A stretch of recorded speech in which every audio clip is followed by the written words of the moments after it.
സർക്കാർ ജീവനക്കാർക്ക് ഇത്തവണത്തെ ബജറ്റിൽ വലിയ നേട്ടമില്ല. ശമ്പള പരിഷ്കരണ കുടിശ്ശിക 2 ഗഡു നൽകുമെന്ന പ്രഖ്യാപനവും ക്ഷാമബത്ത കുടിശ്ശികയിൽ 1 ഗഡു നൽകാനുള്ള തീരുമാനവും തലോടൽ മാത്രമായി. ശമ്പള പരിഷ്കരണ കമ്മീഷനെ പ്രഖ്യാപിക്കാത്തത് ജീവനക്കാർക്ക് കടുത്ത നിരാശയുണ്ടാക്കി. ശമ്പള പരിഷ്കരണ കുടിശ്ശികയുടെ 4 ഗഡുവാണ് ജീവനക്കാർക്ക് ലഭിക്കാനുള്ളത്. അതിൽ 2 ഗഡു ഈ സാമ്പത്തിക വർഷം തന്നെ നൽകുമെന്നാണ് ബജറ്റിന്റെ ആദ്യ ഭാഗത്ത് തന്നെ ധനമന്ത്രി നടത്തിയ പ്രഖ്യാപനം. DA കുടിശ്ശികയുടെ 2 ഗഡുക്കളുടെ ലോക്കിൻ പീരീഡും ഒഴിവാക്കി. 6 ഗഡു കുടിശ്ശികയുള്ള ക്ഷാമബത്തയുടെ 1 ഗഡു ഏപ്രിലിൽ നൽകും. ഇതോടെ 3% ക്ഷാമബത്ത ജീവനക്കാർക്ക് ലഭിക്കും. സർവീസ് പെൻഷൻ പരിഷ്കരണ കുടിശ്ശികയുടെ അവസാന ഗഡുവായ 600 കോടി രൂപ ഫെബ്രുവരിയിൽ തന്നെ വിതരണം ചെയ്യും. സർ, ശമ്പള പരിഷ്കരണ കുടിശ്ശികയുടെ 2 ഗഡു ഈ സാമ്പത്തിക വർഷം തന്നെ അനുവദിക്കും. അത് PF ലയിപ്പിക്കുന്നതാണ്. 1900 കോടി വരും അത്.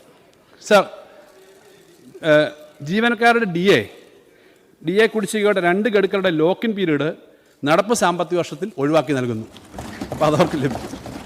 2022 ജനുവരി 1 ക്ഷാമബത്തയാണ് ലഭിക്കുക. ഇതിനോടൊപ്പം കുടിശ്ശിക ലഭിക്കുമോ എന്ന് വ്യക്തമല്ല. 2021 ക്ഷാമബത്ത അനുവദിച്ചപ്പോൾ കുടിശ്ശിക അനുവദിച്ചിരുന്നില്ല. സർവീസ് പെൻഷൻകാരുടെ പരിഷ്കരണ കുടിശ്ശികയുടെ അവസാന ഗഡുവായ 600 കോടി രൂപ ഫെബ്രുവരിയിൽ അനുവദിക്കും. സർക്കാർ ജീവനക്കാരുടെ ആരോഗ്യ ഇൻഷുറൻസ് ആയ മെഡിസെപ് പദ്ധതി തുടരുമെന്നും ധനമന്ത്രി പ്രഖ്യാപിച്ചു. സർക്കാർ ജീവനക്കാർക്ക് ഭവന നിർമ്മാണത്തിനുള്ള വായ്പയിൽ 2% പലിശയിളവ് നൽകും. സംസ്ഥാനത്തെ ദിവസവേതന കരാർ ജീവനക്കാരുടെ വേതനം 5% കൂട്ടി. മീഡിയ 1 തിരുവനന്തപുരം.